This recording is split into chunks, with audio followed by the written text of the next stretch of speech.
Peace, love, and light to everyone. This is Adrian X, Maat, or AD. Welcome to the People's Enrichment Program. I'm your master student today, and I'm also the People's New Black Panther Party member, and I'm the youth minister. So I'm here to enlighten the youth as well as collab with the youth and other organizations. So I will be dropping, or I will have my email below so you can contact me. Anyone who's willing to help us build a nation within a nation and receive reparations, we're here to unite as one. And also our Cash App is the People's 702, and my Cash App is ADD 1989. I'll put those below as well so you can donate to our cause as well. Again, welcome to the People's Enrichment Program. And today we're going to be talking about the universal principle, and I'm going to be reading some things as well as adding social commentary of my own. So here we go. The world is what you think it is, and I want to start by saying is that what you think is your reality, what you perceive as your reality, and when you think about that, what we focus on expands. We are free to focus our attention wherever we choose. We can focus on what we perceive to be problems, or we can remind ourselves that every circumstance is an opportunity to reclaim the power we have vested in our beliefs. Discomfort in our bodies is a signal that we are resisting the flow of energy or love. The greater the discomfort, the more we know that we are resisting the giving and receiving of love. When we focus on our pure feelings, unencumbered by beliefs, what expands within and around us is peace, joy, and abundance. So the key to meditation is focusing on yourself and your inner being. So listening to your inner voice, and being able to manifest whatever it is that you want. So that is the key. So I just want to add on to that. And with that being said, moving right along, every human being develops their own belief system, their own corresponding reality, and their own consequential state of consciousness. This means that disagreement with others is the default state for every human being until they discover how to create agreement. So we can take a modern example like Ice Cube, for example. A lot of people don't agree, or some people agree with his Black Plan for America. Some people agree with his approach to taking it or having it open to the politicians to collab with him on making it, to help the Black community as well. So some people agree with it and some people disagree. And it's all based off of, their own corresponding reality of one's self. So like whatever you have as your reality or whatever you perceive to be your truth, that's why you agree with Cube or you disagree with Cube. You know what I'm saying? Or and whatever it and that ultimately is your own consequential state of consciousness. So that's the state of mentality, that's the state of reality that you live in, because based off of your experiences and based off of what you have perceived to be true, whether that be through media, through school, through your own research, or whatever the case may be, that's why you agree or disagree with Cube and his approach or whatever. But whether you agree or disagree with him or not, he had a plan, and if you don't have a plan, you shouldn't comment. You should have your plan together and move on. That's my humbled opinion, because a lot of people are bashing him, calling him a coon and all this, but least he had a plan. But anyway, moving right along, mutually held fear-based emotions, the need for societal compliances, and so-called scientific explanations provide expedient forms of pseudo-agreement, but there is no genuine freedom for the individual to love and to discover truth for themselves unless they are able to monitor their own belief system and to use universal principles to restructure those beliefs along ways that are inherently appropriate for the whole creation. So, religion, education system, prison, war, all these different things, everybody, I ain't gonna say everybody, but a lot of people are becoming aware of what's going on in this Aquarius age, and they're becoming rebellious to the status quo because they're not putting forth a moral compass for people to, appreciate and abide by. All we see is corruption, manipulation, and lies, and money laundering, and all these different things that you see, pollution of the earth and things of that sort. Man playing as God and trying to control the earth. So we see all these different things, and it's up to us as vanguards, as panthers, as whoever else, whatever person you are, whatever superhero you are for the community, to be there and be upstanding and upbeat and be energetic in your approach, and be righteous in your approach about how to keep things in this alignment according to how the universe designed it. You know what I'm saying? So that's what we're here as people and as vanguard. So that's what we want to say, to uphold, the whole creation. Okay, be the best tool for humanity, because organism, the root word to organism is organ. We are organisms. We're organisms within organisms. We need to be the best tool, be the best role, be the best thing for humanity, be useful, be that key living organism to keep Earth alive. Don't pollute, do simple things, use more natural sunlight, light sage, things of that sort. Eat better, treat the earth right, treat each other right, say thank you, say no thanks, be kind, this is common sense, common courtesy, mutual, and you should have mutual support groups. That's what this is about. This is what universal principle is about, is having universal or mutual support groups, people that you can come to and consult to, So with that being said, universal principles provide the basis for editing belief systems and bringing them into alignment with genuine unconditional love and absolute truth. All religions, philosophies, and sciences need to realign in this way.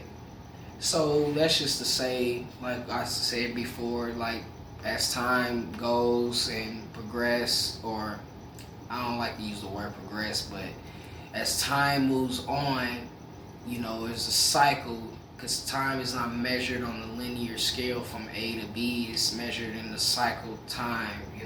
It's measured in the cycle. Okay, and that's how we measure. At least that's how Africans measure time. We don't we measure time, past, present, and future. It's all it's simultaneous. Okay, because right now this is the present, but this eventually will be the past. But prior to it being the present and the past, of course, it was in the future to come to be in this video and for me to talk to you guys right now. So this is all in one. This is all oneness. Okay, that's what oneness is all about.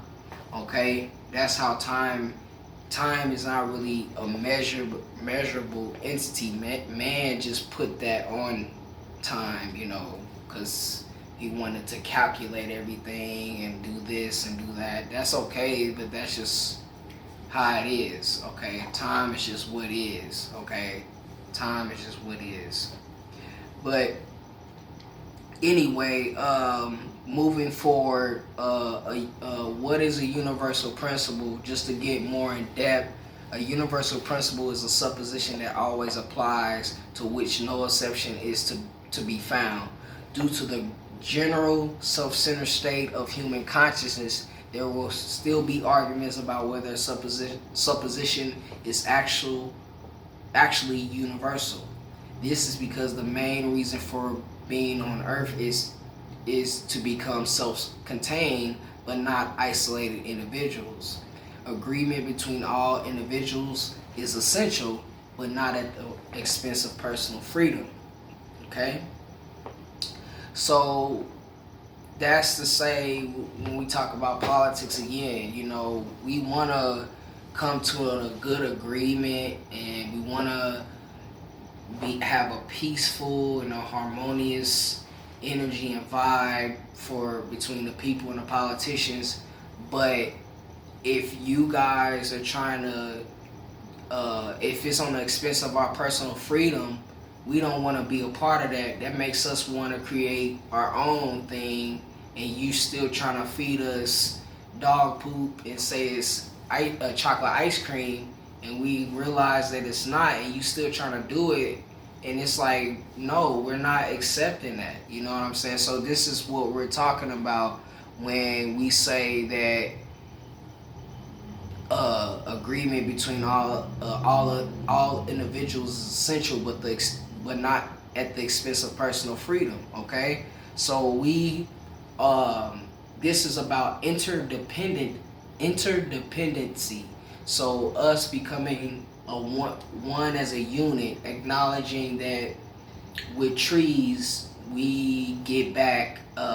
They give us air. They give us oxygen. We give it carbon dioxide. We're similar to plants in many ways because we have to have sunlight. You know what I'm saying? We have to have water. We have to have a proper environment in order to grow. You know what I'm saying? So just acknowledging things like that and appreciating things for what they are. Appreciating bees producing honey for us, which is something that is natural and organic to the body. You know what I'm saying? It provides the body with minerals and things of that sort. So that is something to look at. One of many examples that apply for universal principle. Okay.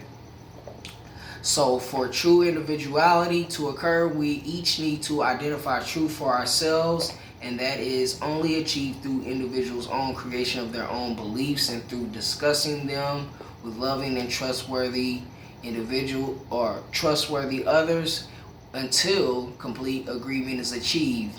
This does not result in forced mutual dependency, but rather in mutual advantageous interdependency. So if you want to look at the difference between mutual dependency versus mutual advantageous interdependency, mutual dependency is a need of collaborative partners for each other, reduced resources and environment uncertainties by using collaboration strategies.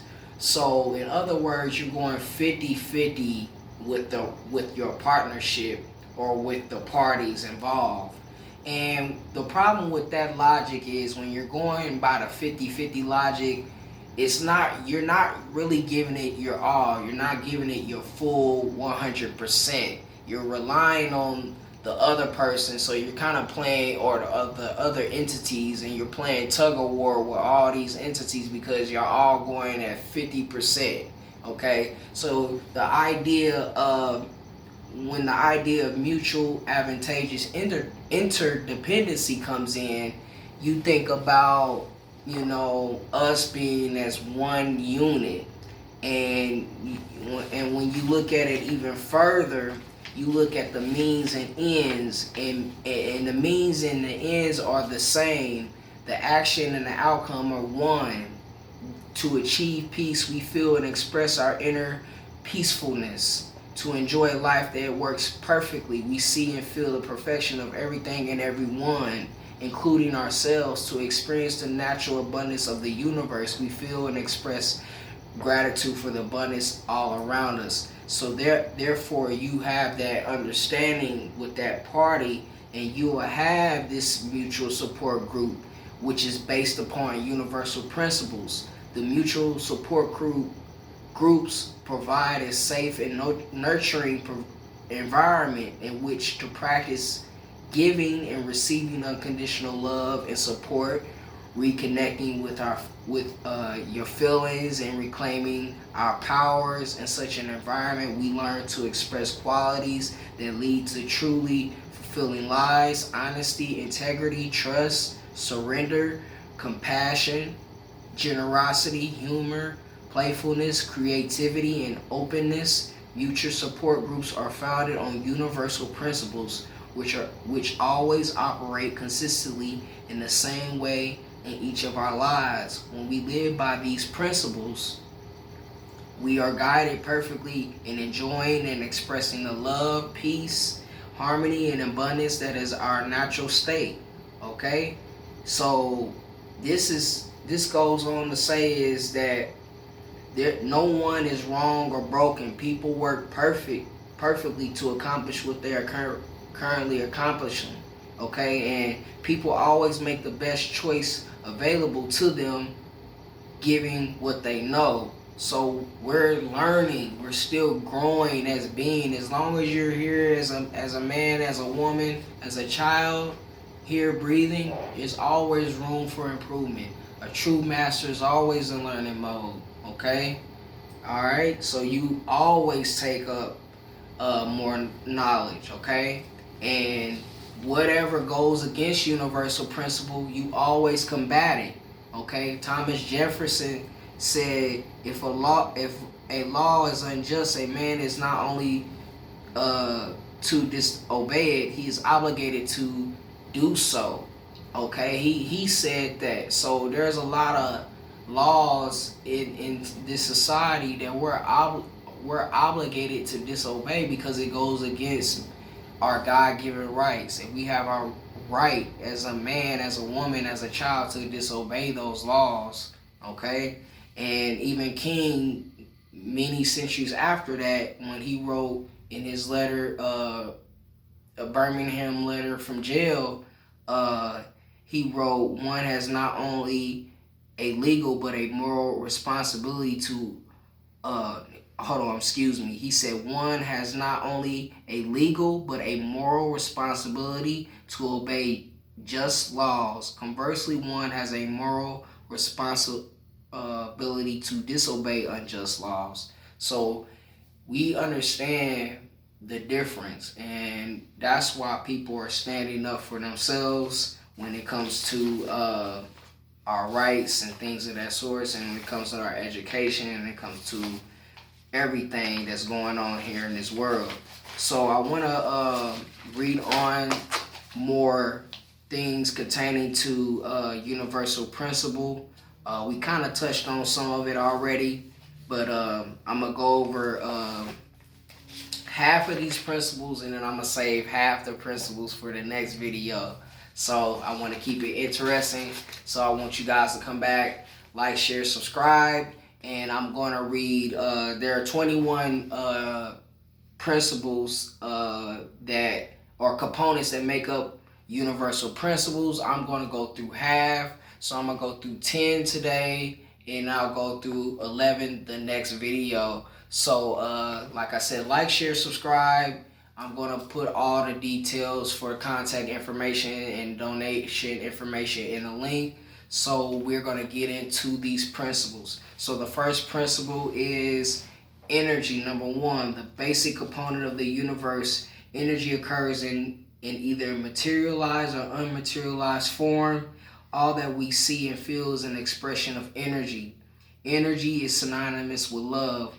When we resist the flow of energy or love, we experience discomfort.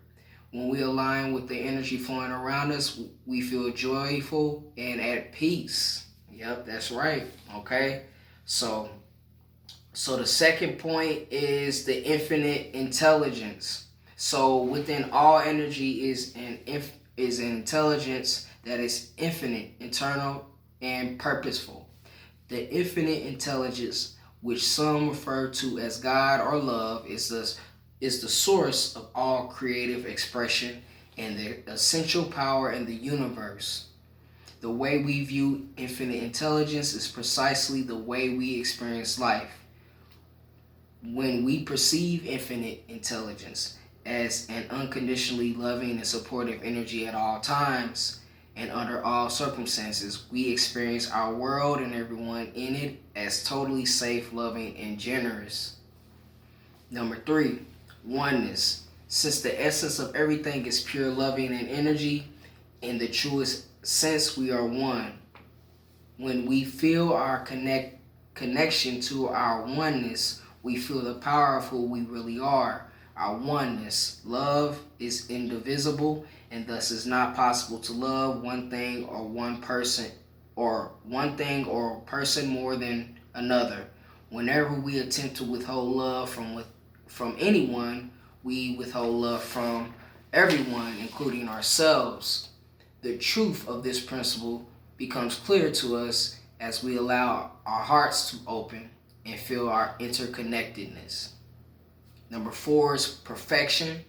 Our oneness, infinite intelligence, is perfect, expresses this perfection in infinite ways. As human beings, we are created and we function perfectly just the way we are.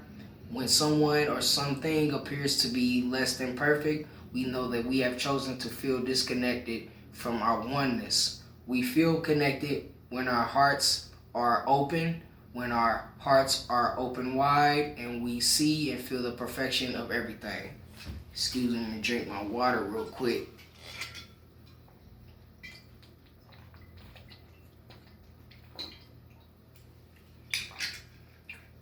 Okay, so number 5 is cause and effect. Contrary to what we have been taught, we are not at the effect of the circumstances of our lives. We are the creators of these circumstances, and we create these circumstances with great purposefulness. The creation occurs at 2 levels. At one level, cause is put into motion by our infinite intelligence. We create at this level when we are in a state of peacefulness, and we trust our infinite intelligence to guide us and support us. Excuse me. At another level, cause is set in motion by our thinking minds. What we believe creates our experiences. So, when we have, for example, we can put out 432 hertz, which is a frequency that resonates inside our body. It releases emotional blockages and expands our consciousness. It helps us connect with our true nature. So we can use that type of music, those hertz, that sound to literally manifest healing, love, and peace. It cleanses us. So we have things, we have things that we create, to make up who we are or what we want to produce in the world, to better it or to hinder it, So we create the circumstances as this principle expresses. I'm just making emphasis on it. So number 6 is the free will. We each have freedom to choose each moment. We can choose for ourselves, but not for others. When we allow others to choose for us, we withdraw our trust in ourselves to make choices. Accepting the choice another makes for us is our choice. When we consciously choose to let infinite intelligence guide us, our lives unfold in effortless in magnificent ways. Number 7, beliefs and illusions. Our beliefs, both conscious and unconscious, which really is subconscious, determine our experiences. We can recognize what we believe by noticing the experiences in which we find ourselves. Our beliefs are illusions, they are not real. By quieting our mind and focusing our awareness on what is real, our oneness, we move beyond illusionary beliefs and experience the inherent perfection of the universe. And that is a part of meditation. It's just acknowledging yourself and immersing yourself within this universe, because you are the universe within the universe, and just becoming one with it releases a type of freedom for yourself, a personal freedom for yourself. You feel more liberated on all levels of existence. So it's good to have meditation and practicing your breathing techniques. So with that being said, moving on to number 8, which is intuition, feeling, and power. Our infinite intelligence communicates to us through our intuition, which we access through our feelings. The more willing we are to feel our feelings, the more able we are to connect with the power that resides in them. The true power in the universe is a totally peaceful power. It is the power of love, fully, freely, and joyfully felt. Number 9 is mutual support. Okay? So mutual support is our universe functions as a mutual support system in which each and everything in existence relates to and affects every other thing. Every person and circumstance in our lives is there to support us by reflecting back to us the present state of our consciousness.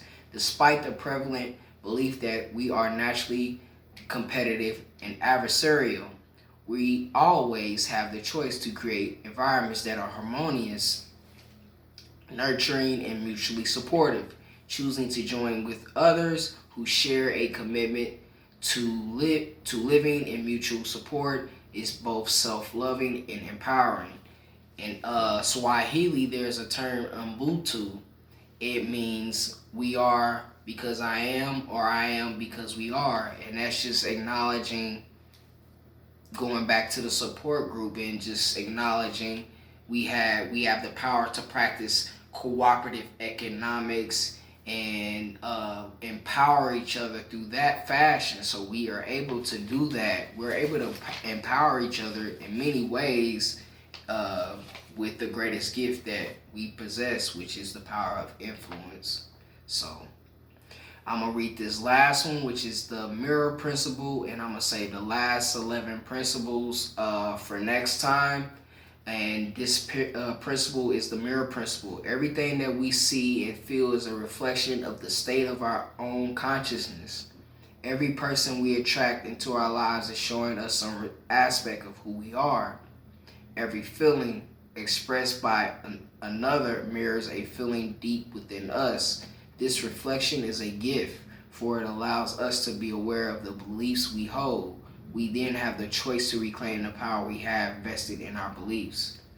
So, as time goes, people learn and they become wiser, so you ultimately stay on the same principles, or your principles kind of evolve and adjust. So, with that being said, I hope you guys gain something from this video. I will be doing a lot more videos, and again, I will be putting our information so you can contact us, and you can support us through our donation, through donating as well. And peace, love, and prosperity to everybody.